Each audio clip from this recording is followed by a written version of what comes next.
Well. So good evening, everyone. I'm Monica Baum-Campania.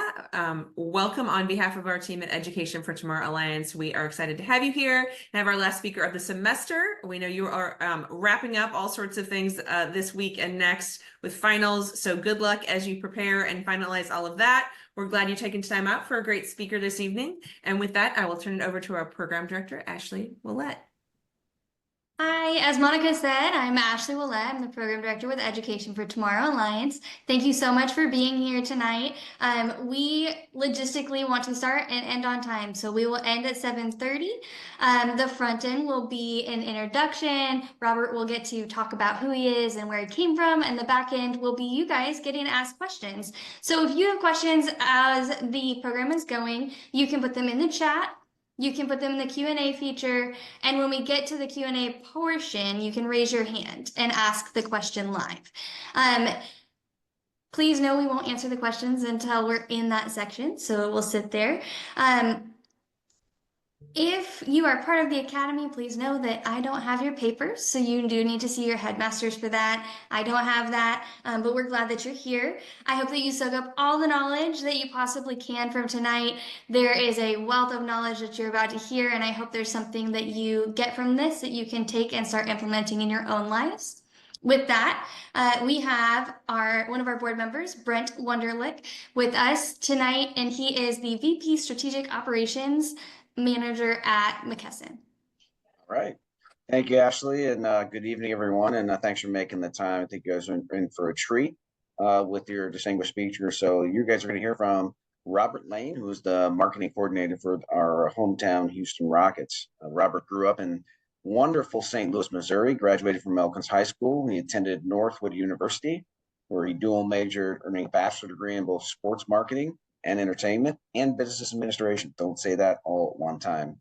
He began his career with an internship and part-time roles at game day operations and equipment attendant with the Miami Dolphins. Since then, he's been a ticket sales associate with the Houston Texans, marketing associate, basketball campsite director, and equipment attendant for the Houston Rockets, and a private basketball skill development trainer. He is currently a marketing coordinator and youth program developer for the Houston Rockets. So without further ado, Robert, over to you. Hey everyone, how's everybody doing? Pretty sure all y'all are gonna say hi, but it's great to meet everybody. Like Brent said, yeah, I'm the marketing coordinator and youth programmer for the Houston Rockets, and I really look forward to like speaking with everybody about like my career and what I've done. One of the things I want to start with is like my start. I think it's very important to like realize how it all started or your love for something. So I started my first love for sports is when my father took me to the 1996 Olympics.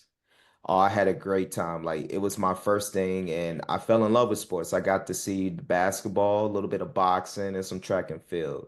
So going into that, I've always watched sports. Now when I was younger though, I might have watched sports, but doesn't mean I could like stay up and stay awake for them. So my dad used to be a season ticket holder for the St. Louis Rams, and I would happen to fall asleep at the games, and he would joke around, be like, "Oh, they put you on the screen for falling asleep." Didn't mean I had a good time, and also too, the Rams weren't as good at the time, but I still enjoy going to the games and having a great time. So I've always grew up talking about sports, being intrigued. I thought I was going to be an athlete. I mean, don't everybody when they get into this field, but it didn't work out for me because like I sat there and realized after playing football, which I really wanted to play, I was like, you know what? I want to get behind the scenes and learn more about this. So what happened was I started looking at schools that had sports management majors, and it was just an up and coming field. Like I graduated in 2008 from Elkins High School, and it became like this up and coming field which people were trying to get degrees, get a bachelor's degree and go to. So I had a choice between Seton Hall and the small business school, Norfolk University. It was one of the satellite schools out in West Palm Beach, Florida. It originated in Midland, Michigan. So of course, I chose the warm weather, but I chose it because it was a smaller classroom compared to a bigger classroom, and I actually wanted to get to know my professors while doing it. While attending Norfolk University, I made great friends and lots of connections, and it also led me to my first job, like in sports or internship, which I worked for the Miami Dolphins, and I loved every bit of it. Yes, I lived in West Palm, so driving to Miami, 45 minutes, sometimes getting there at 7 in the morning and leaving at 2 in the morning, driving late nights and then going to class. Those nights I was tired, but it was well worth it. And, so while doing that, working for the Miami Dolphins, it was a great time. I got to help out with the introductions for the players.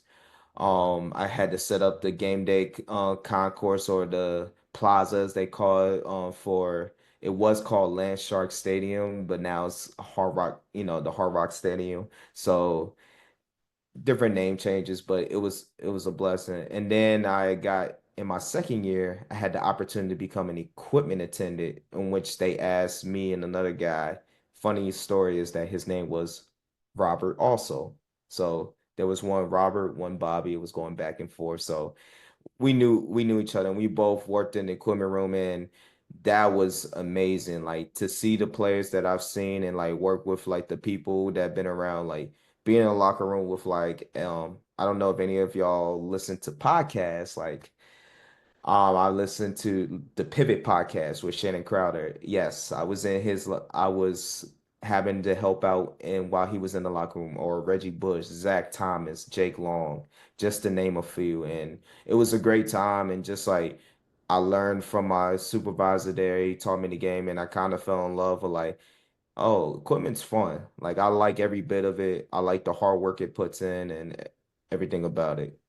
So after that, I had graduated, and as you know, like at that point, I'm looking like, I want to stay here, but the cost of living it's a little bit too much. So I'm like, okay, probably need to go back home. So I went back home to Houston, Texas, and Houston is home to me longer than St. Louis. St. Louis, I lived there for 10 years. Houston, I've been here since 2003, and I graduated out of Elkins High School. For some of you who do know, Elkins is the home of Travis Scott. I'm pretty sure some of y'all are music fans. I was actually a senior while he was a sophomore. Good dude, very creative. So getting back to moving back home to Houston after college, getting my degree, being able to make mentors. Um, with various people at the Miami Dolphins, but not even just the Dolphins, but at Norfolk University. I had two professors that were great, Dr. Bechtel and Dr. Harmon, that really guided me and helped me really go into work for a pro team, which is what I've always wanted.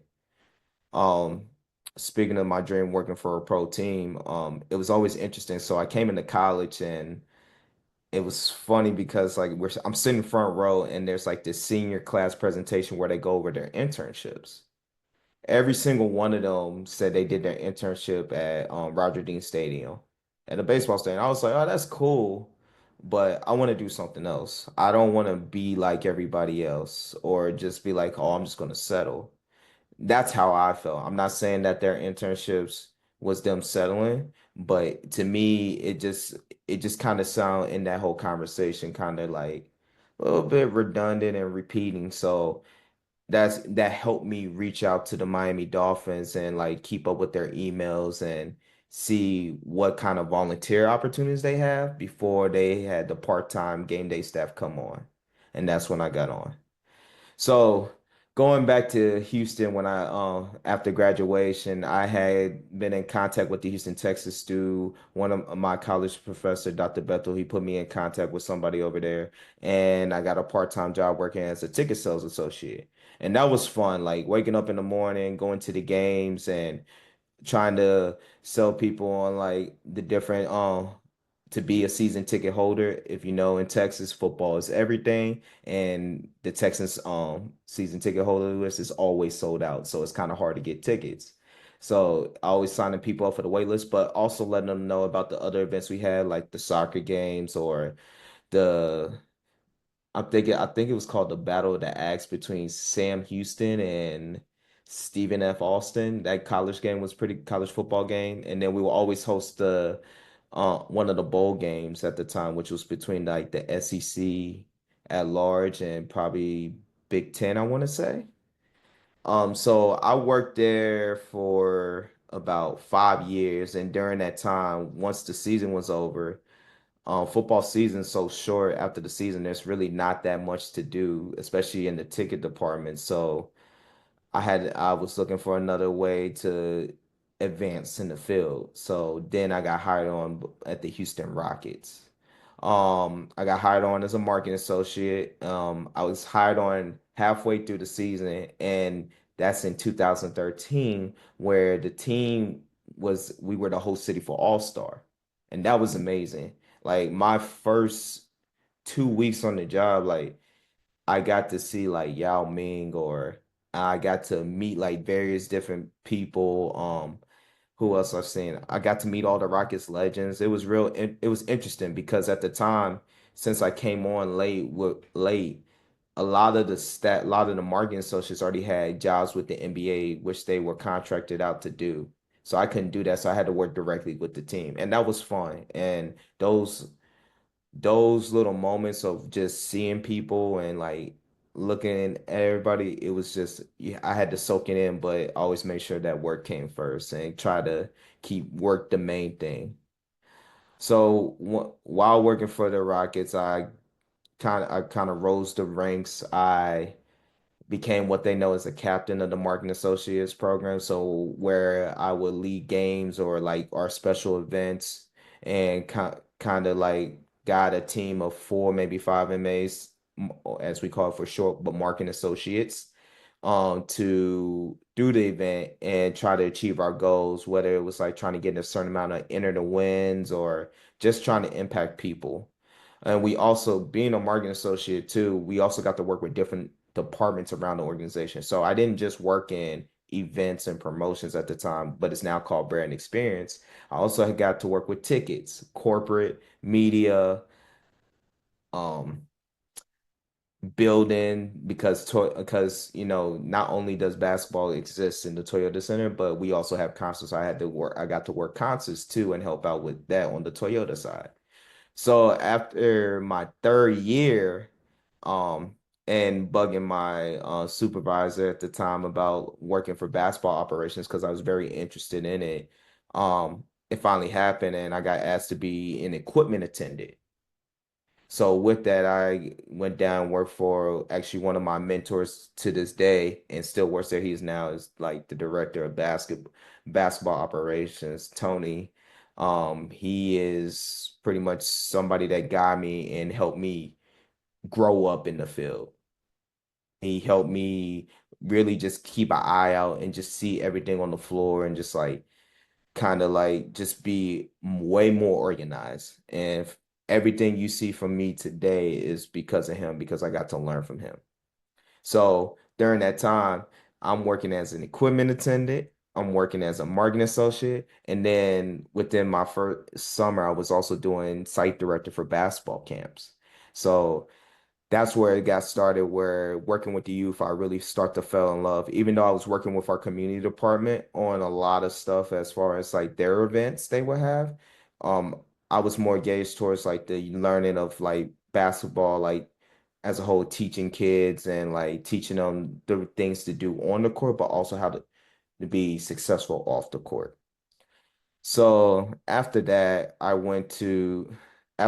working that for like three part-time jobs, establishing my training business where I train kids part-time, and it's mostly for me, it's mostly offer like a cheap way for a lot of people to get trained because as you know, some of these basketball trainers charge like $100 an hour.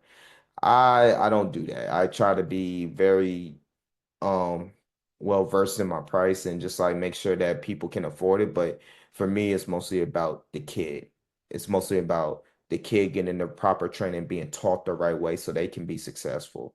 Because as you see nowadays, like with a lot of trainers, and this is just how the business is set up, like they want the kid that's already good. I'd rather work on a project and like get that kid better to me, that's more self fulfilling, and I enjoy it so much because if you can build that kid up and they become a great player, that's cool. But if I can make them become a better person, I'll live with that because chances are a lot of them are not going to make it to the NBA. So if they ain't going to make it to the NBA, they need to have some kind of avenue to go and maybe work in sports behind the scenes like I do, or maybe they want to be a doctor, lawyer, anything. The goal is for my trainers to make sure that those kids are inspired and they gain the confidence to grow. So after about, whew, I think it was about a year, you lose track of the seasons after so many, especially starting halfway through the season. I think I started in 2013. Think after 2020, till 2022, it had been like 9 years. Yeah, I want to say about 9 years. 9 years of working three part-time jobs within the organization, but also working as helping my dad's financial company out and working for him and doing overnight security and running my training business. So I was working a lot of jobs, but my motivation and goal was to always work in sports. So that that those other jobs outside helped me maintain the life I could so I can live by myself and be able to sustain and then go out and still try to achieve my dream. So in 2022, that's when I finally got hired. I interviewed for the marketing coordinator job. It intrigued me because of the fact that I'll be headed working with youth programming and trying to grow it. So I'm not only just doing the basketball camps. I work for the Houston, I help out with the kids club or anything or any kind of programs we have. My first year, we did like a junior reporter to get kids involved with Space City Home Network, which is our flagship station for Rockets games. With that, I've been able to learn lots of different things with through marketing, trying to market out these camps to get kids, to get parents to put their kids in the camp and be interested in the game of basketball. With Kids Club, trying to bring an experience to where they can connect and become lifelong fans. Everything I do in the marketing department is mostly youth related, but also is also geared towards to help the team as well. And one thing I think I really love about it is that I get to work with like a group of coaches. And these coaches, I preach to them like it's about team. One thing that you going through this like journey or field, you always want to make sure you have a team or like connect with a small team. You don't need to have a big team. You don't need to have 20 people. Sometimes your team is maybe one other person. Sometimes maybe it's five or 10.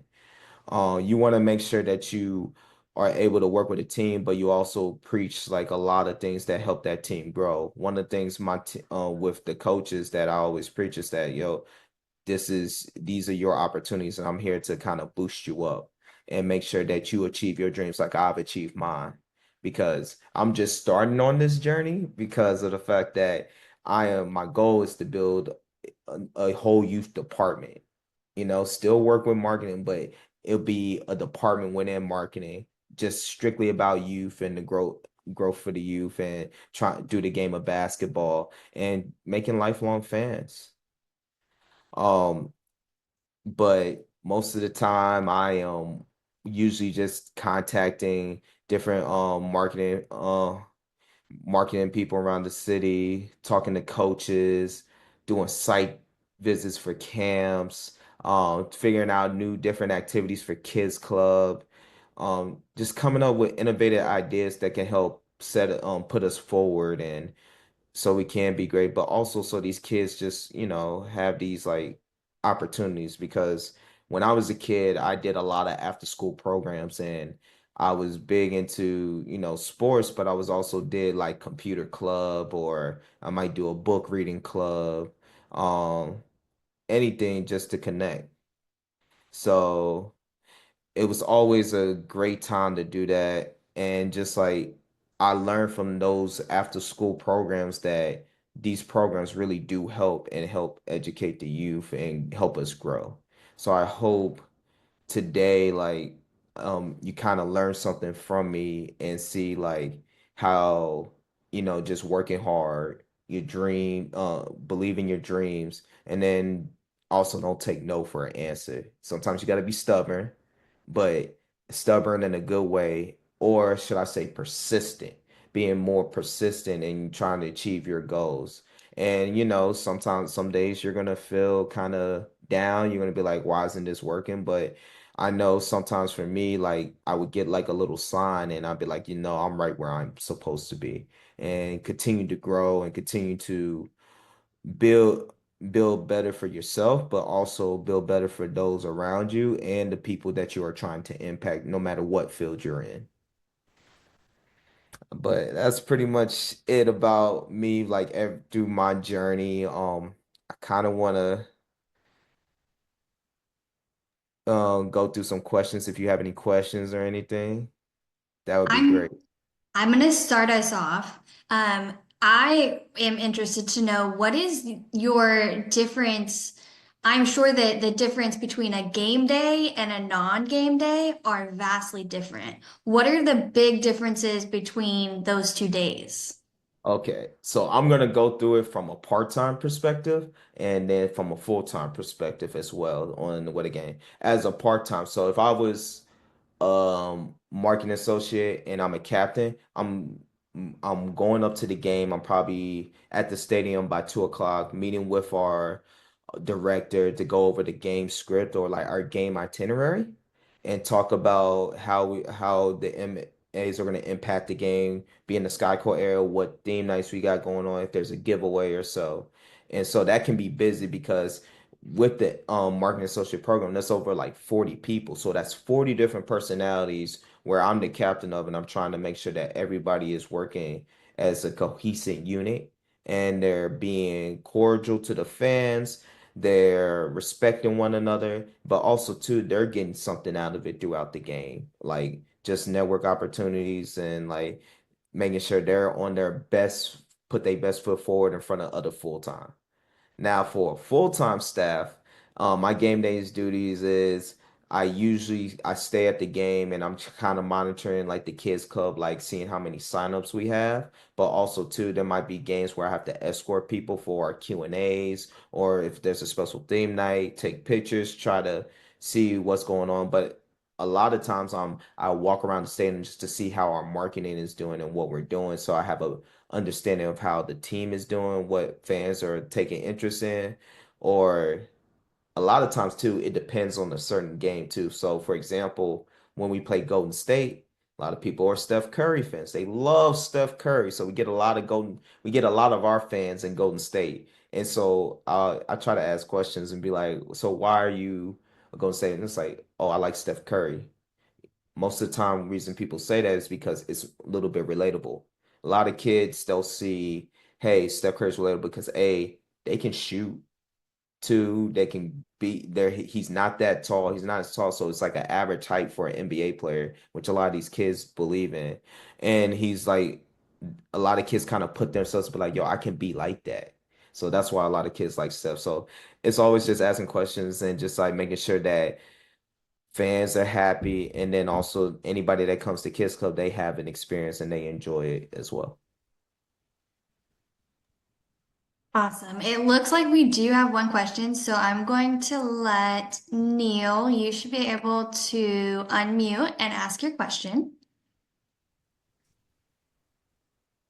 I was just wondering what a day in the life looked like for you right now.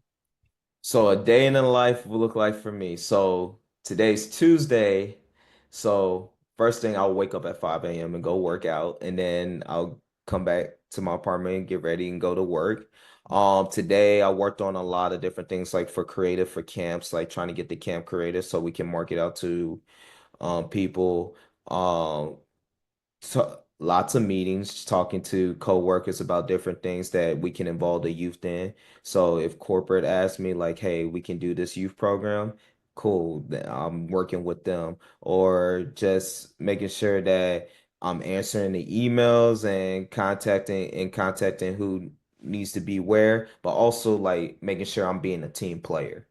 That is always the key. Like every day I come into the office is about being a team player. And what I mean by that is trying to be uh, a co-worker that makes sure that everybody unites and everybody does their role and let's work as a team. But usually, and then after work, I'm usually just go home and I kind of relax, and then I'll get on TikTok and look at all the youth, like kind of like the youth like trends that are going on because I gotta have an insight into what the youth are thinking. It's not just looking at like my family members, my cousins stuff. I want to look into everything. So I want to make sure that I know the trends, but also too, I understand what kids are into, what they think, or what they like, what they don't like. That's usually the usual day in my life. Awesome. Thank you. It looks like we have another one. So I'm going to Natalia. You should be able to unmute and ask your question. Hi, I wanted to know what part of your job impacted your life in a positive way. In a positive way. So I would have to say, from the part-time, it's when I went down and worked in equipment and got to kind of like learn the player side of things and every thing. And what I mean by that, because like I was one of the few that got to do that, and now that I'm full time, it helps me explain to some people in the front office like what these players are going through or what the schedule is like. Because a lot of people think, oh, these players get paid millions of dollars. They're always not doing, but no, their schedule's busy, just as busy as you and I. So I try, it has impact that information has help me gain like give out information or as I call it free game to people and so they can understand what their life is and then just having this job full time has impacted me in a positive way because I'm doing what I love to do and or as my mom would say I'm working in my gift. So to me like I come in every day with a positive attitude. I just enjoy it. Like there's some days I'm tired because yeah, we have a game before and I'm exhausted. But at the end of the day, I could be working anywhere else, but I wouldn't be working in my dream or my gift as my mom has told me. So that's how this job my job has impacted me in a positive light and also too I get to work with kids. It's fun. Like I get to have fun. I get to uh just enjoy like what kids think and help them out because like as I said before in the after school programs that I've would been a part of like that I think that was a big impact like because my parents worked very hard. So yes, my parents are my role models, but I also had other role models in those after school programs. And I just want to be somewhere where kids can connect to, and that way I can put them on the right direction to achieve their dreams like I've had. Wonderful. Okay, Bryce, you are up next. You should be able to unmute and ask your question. I just wanted to know, so I have the option to take business finances or business marketing next year. What do you suggest I should take? I'll be honest, you should take both. I'll tell you honestly, like don't search yourself on just one, take both. Business finance is a good class to learn so you can understand like business and how they think come up with budgeting and everything. And but business marketing is also great too because they work hand in hand. The thing about marketing is we spend all the money. So when we spend all the money, you need to know how much money you have. That's where business finance comes in. So I would say take both. If it's too much, just take one this semester and then one the next semester. Both are great classes to take and help you on your goal.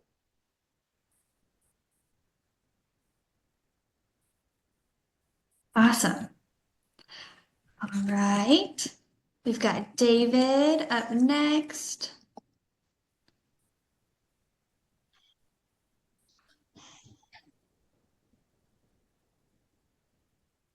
David, you should be able to unmute and ask your question. Thank you.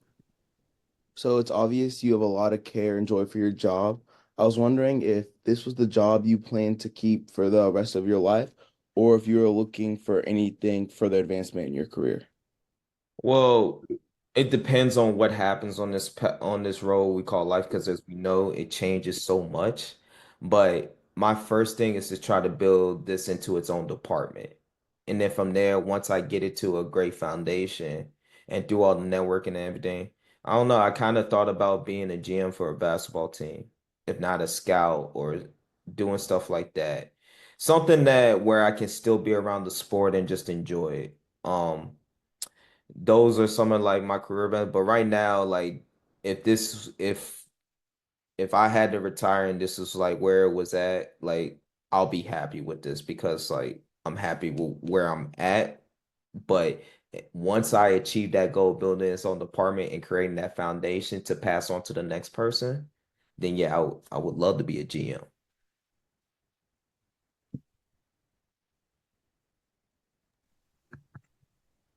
I'm gonna jump in real quickly. You touched a little bit on mentors. You mentioned that you have a mentor that really kind of helped get where you are. Can you talk a little bit about how you met or connected with that person? Was it natural? Were you set up kind of more formally within the company? And kind of what advice do you have about finding those people that help you on your way? So I have a lot of mentors throughout the company. So we'll start with through the Rockets. Tony Nyla, he is the director of basketball operations at the Houston Rockets. At first he was the head equipment manager. He was the equipment manager. So through there, it's just he helped me kind of like just see like open my eyes to like the possibilities of his career, and he put me in the places to succeed. So and he helped me be more organized. There's one thing about equipment, you have to be organized. So he helped me kind of like that organization helped me keep a key, really helped me outside to look at every detail and just kind of see things from the outside.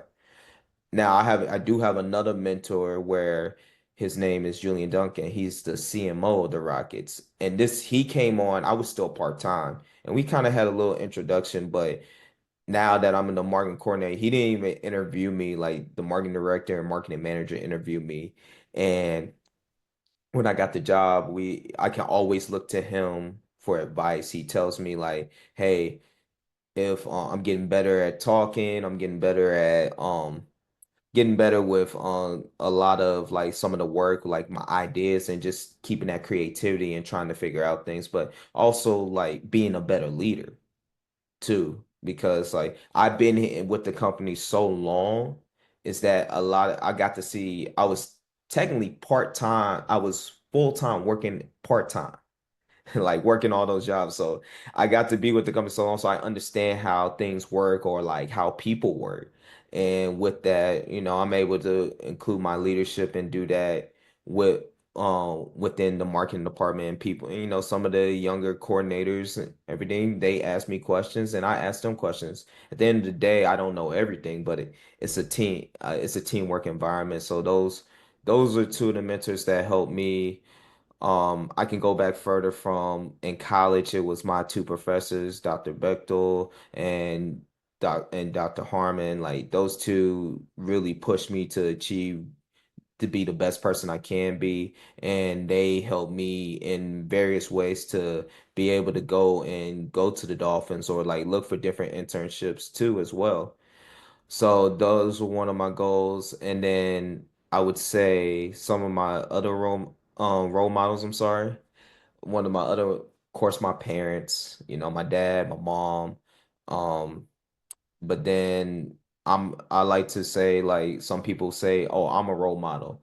I try not to because my head is already big as it is. I try to be modest about it, but a lot of people say like I'm a good role model to go after. Like when I was a marketing associate, one of the things I would do, um, just for offsite team building, and my parents know this very well, is that I would throw house parties so that way we all could get together and get to learn about each other and just kind of in that environment. Because like we worked as a team. And so I needed to know what my teammates were thinking, how they were feeling. So that way, when a situation occur on the job, I could always be like, okay, I'm gonna put this person in the right place and make sure that they're successful, or I can ask the right questions and understand them. There was always a time with that where I believe that helped me, that mold me into a role model, but also as a leader to be able to have these team building events or like just schedule like, hey, let's just go out and just enjoy it. Let's go eat some food. Simple as that. So that type of stuff, like, um, people say I'm a role model. I always say, nah, I'm just a leader. I'm just so I don't get a big head like I always do. But my role models come from my parents, Dr. Bethel, Dr. Harmon from college, and then in professional, it's Tony and Julian. That's quite the team. Um, okay, Japesh, you have a question. Go ahead and unmute yourself and ask your question. As a sports marketing coordinator, what is your thought process behind coordinating these events in regards to creative development, execution, cost structure, and budgeting? Well, here are my thoughts. First, when it comes to budgeting, I'm always looking about, okay, how much can I spend and what do I, because we're given a certain amount in our budget. So I'm always looking at that. And then what's cost efficient? I try to look at like, okay, if I go look at a site or a gym, I try to look at it's like, okay, how many coaches can I have? Because as you know, like there's four sides to a basketball court. And using most of these gyms, they have like maybe two chords. Some may have eight chords depending on where you go, but sometimes you got to realize like you might not need all those chords. And also trying to figure out, okay, this is our goal to get, let's say, get 100 kids in here. Do we really need to use all eight chords? We probably don't. We really probably just need to use three just to be efficient, and so that way it looks like it's a lot of people. Then I'll look at to like how much I'll look at my coaches, like making sure that they are successful. So one thing that I love to do because I was a site director for the camps, um, I always tell them like, hey, this is your camp. I'm doing everything operational, trying to book the let Rockets legend or player or coach, getting Clutch the Bear out to the camp for entertainment for the kids, and then making sure that the coaches have everything that they need to be successful in the camp, and that the parents kind of notice the coaches as well as they get to be they market their own business out too, because one thing I always try to do with our camps is like making sure that our coaches market their own training business out so that way if the kids feel a connection, the parents like the coach, they can always contact them outside of here. And that's going to help us grow this youth program. And the same goes with Kids Club. Kids Club is a little bit different because most of it, I just find myself spending money most of the time because I'm always trying to spend money on early access for candy, not always candy, or like popcorn, something healthy too, water, or like maybe we can do an event at the Children's Museum, putting together the monthly Kids Club email, all different types of stuff. Like um, it it goes various places. Sometimes like I have to a lot of time management goes into it. So like I'll break it down like maybe for 1 hour I'll work on the camp, next hour I'll work on the kids club. Oh wait, we have a theme night. Oh, I need to work on that hour. Oh wait, somebody gave me an email to ask me if I could get this information. Oh, I'll work on that for the next hour. There's a lot of different things but most of the time when it comes down to the budgeting and everything, it's usually like I will say this, always remember this, whatever you spend on your budget, write it down and keep track of it, label it properly so that way when you put it into your budget, you know that okay, this is how much I spend. All right. Don't wait till the last minute and be trying to look for receipts and stuff. I've seen people do that. It is not the best way. Write it down as soon as possible, get it checked out, and turn it into your accounting department. I might just ask a follow-up to that because it's like all these questions about kind of the business side of what you do. What are kind of the performance metrics? What are the goals? What are the measurables that you are responsible for when all is said and done? Is it like one kids club a month, meeting your budget, increasing the number of XYZ? Like what are some of the things that drive your daily decisions? So a lot of them, so I can speak for the basketball camp side. A lot of that drives my decision is like the facility, like what facility we at and how many kids we can put in and how many courts we have. So with that, that drives a lot of stuff. And also too, trying to make sure that I don't spend too much on these facilities. Because some of these facilities, they're, I like to say they're overpriced. And I'd be like that, that's too much. Like I pretty much have a set average based off of camps that we have ran in the past. Just kind of like this is how much we need to spend. This is the most we'll spend on a facility for a week-long camp, or this is the most we'll spend on a facility for a 2-day camp.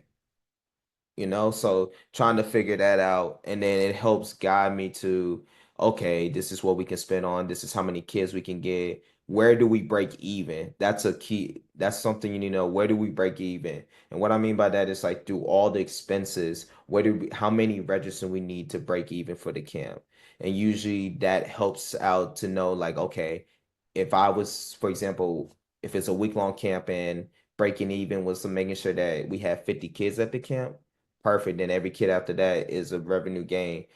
And then also kind of making sure that we pick the right games for some of the campers, because you get a game ticket, you get 2 game tickets for the participant and the child to go to. So making sure that we pick the right games and that they are excited and that it's kid friendly and like they have a good time. Thank you. Can you talk, so, some, this seems to be a field that in order to get into it and to kind of, that you start kind of at the bottom and you do whatever it is that needs to be done and you do it with a great attitude and you show up right and all of those things. And then kind of little by little, you have new opportunities with increasing responsibility. Can you talk a little bit about kind of what's required as a general in the sports industry as that you've seen, and kind of the hustle that's required to say, yes, I will empty that trash can and feel good about it, or whatever that is, that job that maybe feels Oh, like grunt work, but like somebody's got to do it. Can you speak to that? Because that's not easy. That takes a certain type of personality to say, I'm in it for all of that.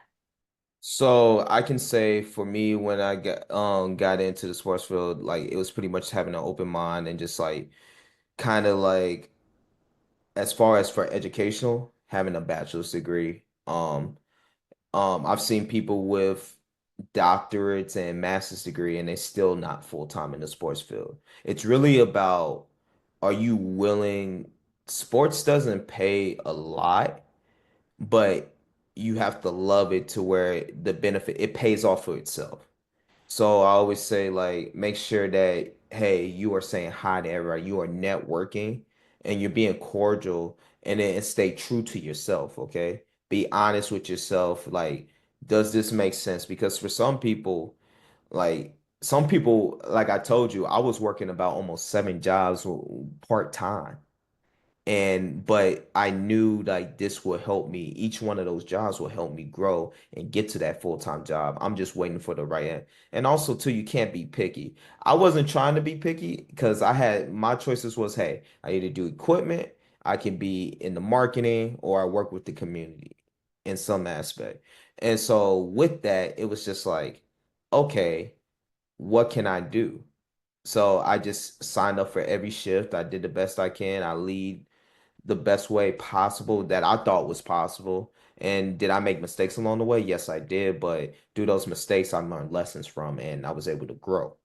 So through all that, it's just I will have to say, make sure you network and you treat people with the way you want to be treated, with respect. I always say that you want to treat people the way you want, because those are the people that don't remember you. Don't look down on anybody because you never know where somebody might be in 5 to 10 years. Always try to remember to like, hey, this person is important. Every person that you come across is important to some way, shape, or go in this role we call life. And you want to make sure that you are being as authentic as well as cordial and respectful to every person that comes your way, no matter what. Thank you. How important is it that you have a degree in some, like the word sports in your degree to do this? I mean, could you have any sort of degree, or are there specific things that when they're looking for a bachelor's degree, it has to be something, whether it's broad business or what do you recommend? It's one of those things where having sport it does help, but I've met people that have a psychology degree or just a regular business degree. It's one of the things like you're kind of drawn to it. Like I've heard stories where people was like, "Yo, I went to school for psychology, and then I end up working for the Astros as a marketer." So it can vary. So like it does help to have it, but also too, it's not like a necessity, because a lot of people, it's kind of like I took the Rockets as my master program. So I was like in college, like I had this whole idea of like, oh, I'm gonna be a GM right off the bat. I'm gonna work in basketball operations or everything. Or even with the Texans, and the Dolphins, like, oh yeah, I'm gonna be a GM and stuff. When realizing that I kind of fell in love with like doing youth basketball and working for the community and doing that stuff. So really like I had sports in my degree, but there's people that did not have sports in degree and they got full-time job and they got to work what they love to do in the sports field. I'm gonna ask a follow-up question to that. Um, so you double majored. Why that double major? And did you maybe have that kind of chosen in high school? Because I know this is kind of the direction you were headed, or did you kind of choose the double major in college?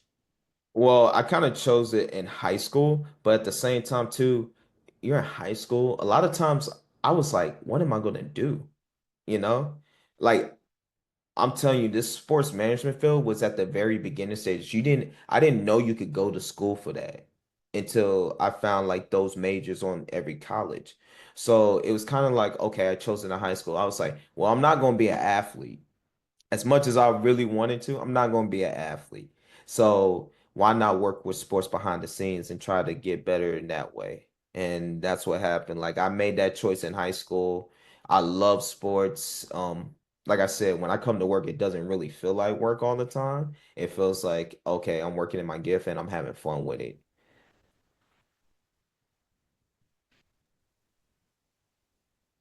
It looks like Japesh has another question, so I'm gonna let him come over and ask it. Uh, what is your biggest challenge you face in marketing a sports team or event, and how do you overcome it? Ooh, that's a good one. My biggest challenge. Well, the thing about marketing is that you can't convince everybody. As much as you want everybody to show up to an event or something, that's always the biggest challenge. And that's just looking outward with different because what you do in marketing and just throwing on the events, not every event is going to apply to every single person. You're trying to apply it to the majority, but a lot of people be like, "Oh, that wasn't great." And you'll hear comments and stuff, but what you got to do is just kind of like, "Okay, these are just comments to help build for next time." And then you just got to be, especially being a marketer, I always feel like this, don't narrow your market field to just like this set of people, look at the whole. Like I believe everybody should learn about different things and like look at the whole field because that's the best way to go about it. So like for example with kids, like it's easy for me to be like, well, my cousin's like, let's say, oh, my cousin's like Paw Patrol. Okay. So we should do like a Paw Patrol theme type event. That's cool for the kids that are probably like 5 and 4 years old. But what about those kids like who are just starting off from the 6 year olds, the 10 to 12s, and even some of the teenagers. So I always have to keep a broad perspective into like, okay, what are kids into? What are our Rockets fans into? And how can we play to the majority favor and make sure that majority of the fans are happy? Because at the end of the day, you're not going to make everybody happy. And just like one more follow-up. This is like regarding outreach. What role would like social media play in your overall strategy, and how would you decide which platforms to use? Because there's several available. So through social media, I know I work with our social team by promoting some of our youth programs as well as like Kids Club. Instagram is very popular. So that's the thing we market through Instagram. But the thing is, we always make sure that we market to the parents. Yes, a kid might see it on Instagram and they go tell their parent, but like, hey, sign me up for this. But at the same time, we're marketing to the parents and making sure it catches their interest. But if the kid catches their interest, that's when the kid goes over and talks to the parent. So Instagram's one of them, Facebook. I know a lot of times they're trying to get back and do the TikTok marketing. That's always good because kids love to be on TikTok. Even I love to be on TikTok scrolling a lot.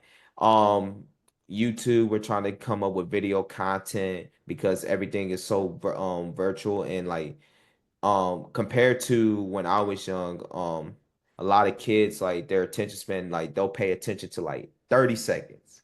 We need to have a 30-second video that it hits them and they're like, "Oh, I want to know more. I want to ask questions. I want to ask my parents." And same with the parents too. So YouTube, try Twitter not so much. That's more or X as they call it. It's more of like the adult. Like we'll put out some ads, but really we try to use Instagram because that seems like the most popular one to where people are always looking liking or as we call put impressions on our social some of our on social platforms. All right, thank you. That's a No whole bunch. problem. So I think he started by asking about challenges. I'll have to ask the flip side of that. What is something that you, when you did it at work, you were like very proud of, you felt accomplished, or you like, I made it, look at this, right? Like something you created was seen in all these like talk about it, a kind of a proud moment. So a proud moment for me, I would have to say, and this is more like an in-house proud moment, is when I got to create the first marketing brief for the Kids Club. Like going through that, what do we expect, how to mapping out the journey of Kids Club and how we doing. Like that was a proud moment because at first it used to be my director and I kind of like look at and see like, okay, this is his ideas and stuff. But this past I was able to do that. Or when I host a camp and we do a recap video and we get the surveys back. Like to me, that's always a proud moment. Um, or in general, just, some of my coworkers just saying, yo, I really love what you did. Like this was a great job. Like to me, those are proud moments that I enjoy. Like the financial gain, everybody's like, that's cool, but to me it's more for just like hearing people talk, like be like in a positive attitude, whether it's good or negative, because even through that negativity, you still find a way to be like, okay, this is how I can improve it, and you do your best. A lot of what you said has to do with just building relationships, building those positive connections, and also I think a lot of what you're saying is giving back, and kind of sticking to what you're passionate about. For the students that are on here that are interested in this field, what are some skills that they can start honing in on right now in high school that they can go and start applying to kind of get themselves ready for this world? Some of the skills I would say, one, I find myself making more speeches than ever. Take speech seriously. I will always say that. Take speech seriously. Two, learn how to be good at time management. Nobody's ever perfect at it, but if you can figure out your time management, you can do anything in this field. Three, just kind of go into this field, being positive and just like, and have that love for it. Whatever field you go into, make sure you have that love for it. Like some people go into the field because the financial gain. That's cool. And that's cool. And that's what they have the love for. For me, it's more like I said, giving back. So you gotta find your passion, your love for whatever field you go into. But for this field, like I would always say, have that love. Have a positive outlook. Um, be open to criticism or constructive criticism, because not every day, not every time it's going to go great, but be able to take the constructive criticism and then learn from it. And also, I would say this just always stay out of like any type of drama at the workplace. Try to be the person that's like, hey, I'm here for my work and try to grow the organization. I'm a firm believer in that. And trying to emphasize that, yo, we're all on the same team. I'm not in a competition with nobody inside the organization. The only competition I'm in is with myself and seeing how far I can push myself. everybody else, we all have our roles and understanding what those roles are, and then making sure you're okay with your role, but also too being able to change on the fly because sometimes with sports, things change like this. And it's hard and it can be hard, but being open to that change and try to um journey through it. And it's not always gonna be perfect. It's gonna be a bumpy road, but sometimes through that bumpy road, there becomes that smooth path with no potholes and you're good to go. So always try to like go through it and just be really open to everything and just be positive. And then also my key thing, if anything, just be respectful. Always respect everybody.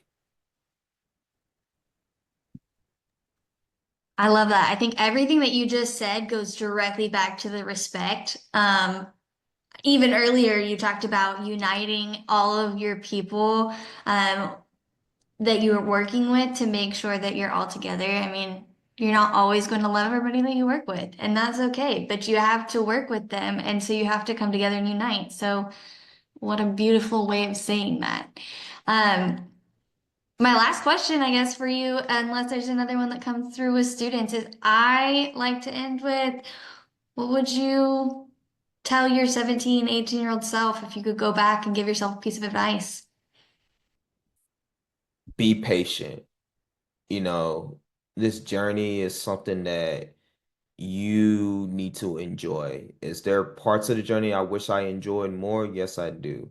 And there's parts of the journey where I was impatient as well because, you would see your friends or people around you get these jobs and get promoted. Or so, you know, as I got older, I realized it's like, you know what, that was their time to get it. Because sometimes in sports, it's about luck and timing.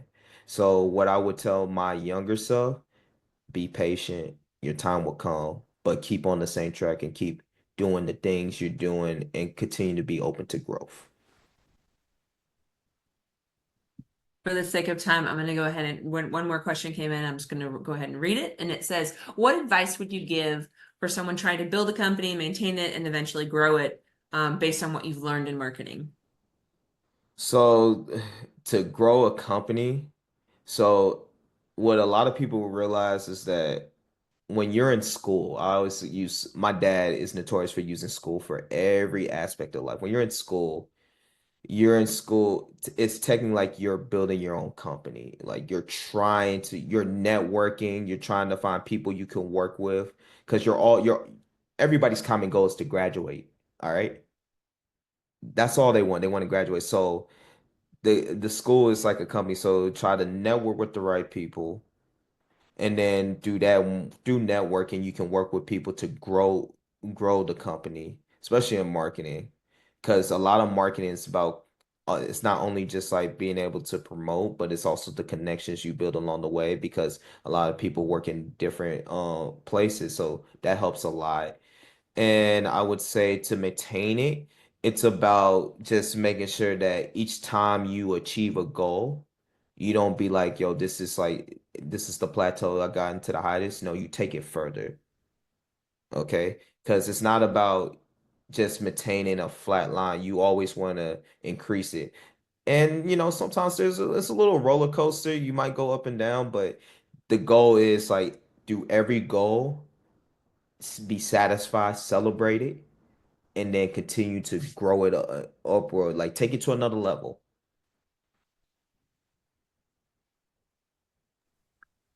That's awesome. I think all of that is great advice. I know I've learned some stuff tonight. We are coming up on 7:30, so I want to respect your time and our students' time.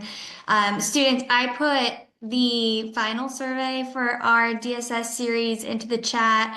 Please take the time to complete that survey so that we know what we can be doing better to help you guys and what you want to see next semester. Be on the lookout for our schedule for January. Coming up in the end of December, I'll release those spring semester dates. We really want to take the time and thank Mr. Lane for dedicating an hour of his time in busy season to be here with us. So, students, if you will please help me thank him in the chat for his time. And If you want to know more, check us out on the website or talk to your career and college counselor. Otherwise, you are free to hop off, guys. Thank you so much for your time. Thank y'all. I appreciate y'all. No, thank y'all for having me on here. So all the kids were great. All the questions were amazing. So thank you.